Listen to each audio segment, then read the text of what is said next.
Oke, selamat siang teman-teman semua yang ada di rumah, di kampus, dan dimanapun kalian berada. Kembali lagi bersama saya, Michael Armando, di konten Membara, membangun semangat bela negara. Oke teman-teman, di siang hari ini kita kedatangan tamu spesial, Bapak Guntur. Silakan Pak, boleh berkenalan terlebih dahulu. Oke. Membangun semangat Bela negara. Negara. Terima kasih Mas Michael ya. Rekan-rekan adik-adik mahasiswa sekalian, saya Kolonel Dr. Guntur Eko. Saya dosen di Unhan, Universitas Pertahanan. Ya. Saya dosen di ekonomi pertahanan. Ya, saya mengajar di bidang ekonomi. Kemudian saya berdinas saat ini di Unhan juga sebagai jabatan Kapus Akreditasi Unhan, sehingga yang mengurus akreditasi adalah saya. Saya terima kasih diundang ke sini rekan-rekan adik sekalian untuk melaksanakan ceramah bela negara. Itu Mas. Oke, tepuk tangan dulu dong buat narasumber kita yang satu ini. Jadi for your information, jadi narasumber kita pada siang hari ini adalah narasumber yang bukan kaleng-kaleng teman-teman. Jadi emang bagus banget teman-teman ya. Jadi kita langsung aja tanpa bertele-tele kita ke pertanyaan pertama ya. Jadi menurut Bapak, bagaimana kegiatan seminar bela negara yang baru saja kita laksanakan? Apakah perlu dibuat hal yang berulang atau bagaimana Pak? Terima kasih Mas Michael atas pertanyaannya. Luar biasa bagus pertanyaannya ya. Hari ini saya diundang untuk seminar bela negara. Ini sangat bagus sekali karena memang bela negara itu adalah kewajiban seluruh warga negara Indonesia tanpa kecuali, termasuk mahasiswa. Sehingga kalau diadakan seminar seperti ini harus kedepannya dilaksanakan lagi Mas Michael ya. Jadi harus terus-menerus seperti ini ya.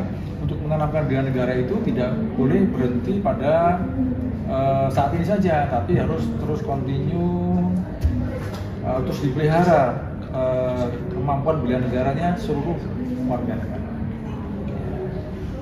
Jadi yang penting banget ya Pak, karena bela negara itu harus semua kalangan juga harus punya nilai bela negara ya Pak ya. Oke, jadi itu teman-teman yang belum tahu nanti bisa ikut di acara bela negara kita selanjutnya ya. Oke, next pertanyaan kedua.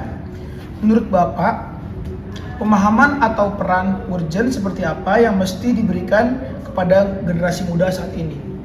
Ya. Untuk wujud nyata bela negara untuk generasi muda saat ini itu memang banyak sekali dari mahasiswa sekalian ya.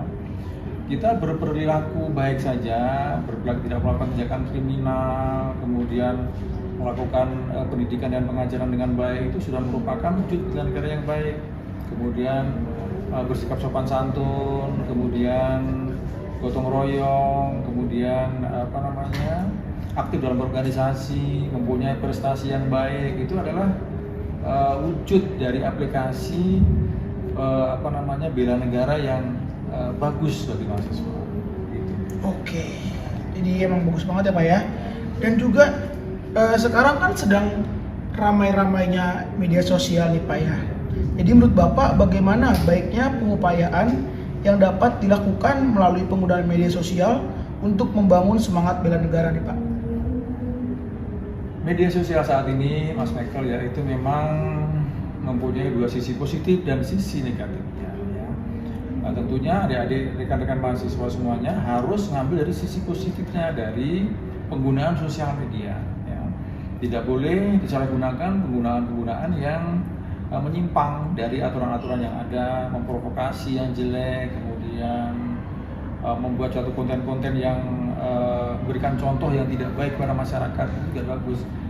Alangkah baiknya apabila rekan-rekan mahasiswa punya kreasi-kreasi yang bagus, mungkin dalam bidang peningkatan mungkin mikroekonomi, ya kreasi, itu saya kira cukup bagus bagi mahasiswa dalam penerapan bela negara saat ini.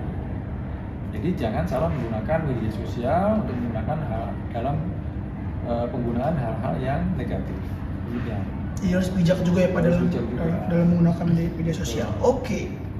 Selanjutnya, bagaimana nih Pak tanggapan Bapak dengan maraknya tantangan bela negara saat ini di era semakin maju teknologi Pak? Jadi kan banyak tantangan nih, menurut Bapak tanggapan Bapak bagaimana Pak? Betul. Jadi tantangan bela negara saat ini adalah teknologi. Yang disampaikan tadi pada saat singkat umum bahwa teknologi itu menjadi sorotan utama pemerintah saat ini ya.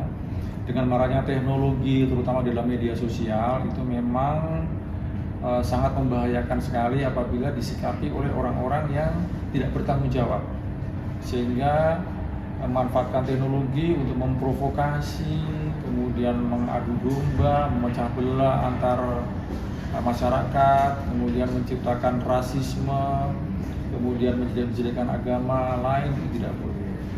Sehingga dalam menyikapi perkembangan teknologi sekarang ini, adik-adik mahasiswa, rekan-rekan mahasiswa semuanya harus bisa memilih mana itu yang baik untuk bisa ditiru dan diterapkan dalam masyarakat, dan mana-mana yang negatif yang tidak bisa ditiru dan harus dihindari supaya tidak termakan teknologi yang menyesatkan bangsa. Oke, terima kasih Pak wejangannya Pak. Tapi untuk kita udah sampai di penghujung acara nih Pak ya. Tapi sebelum kita menutup acara ini, pertanyaan terakhir dari saya dan teman-teman Pak, apa sih Pak kesan pesan Bapak untuk generasi muda sekarang dan juga yang akan datang Pak untuk nilai bela negaranya Pak? Jadi memang generasi muda yang sekarang ini adalah calon-calon pemimpin bangsa di masa depan, ya. Baik dari sisi mungkin non government atau mungkin di bidang government nantinya itu merupakan andalan bagi bangsa Indonesia ke depannya nanti. Sehingga adik-adik, rekan-rekan mahasiswa semuanya harus betul-betul disiplin, kemudian menjaga nama baik diri sendiri, menjaga nama baik keluarga, menjaga nama baik kampus, ya. Tidak arogansi dalam bertindak, sehingga kedepannya nanti bangsa Indonesia akan mempunyai pemimpin-pemimpin yang handal, pemimpin-pemimpin yang mempunyai karakter yang baik, sehingga bangsa Indonesia nantinya tentunya bisa menjadi negara yang maju dan bermartabat. Oke, terima kasih Pak atas Sama-sama. masukan dan wejangannya di konten Membara ini. Jadi untuk teman-teman jangan lupa untuk selalu nonton konten kita ini. Jadi kita akan bertemu lagi di konten Membara, membangun semangat bela negara. Membara, membangun semangat Bela negara. Terima kasih.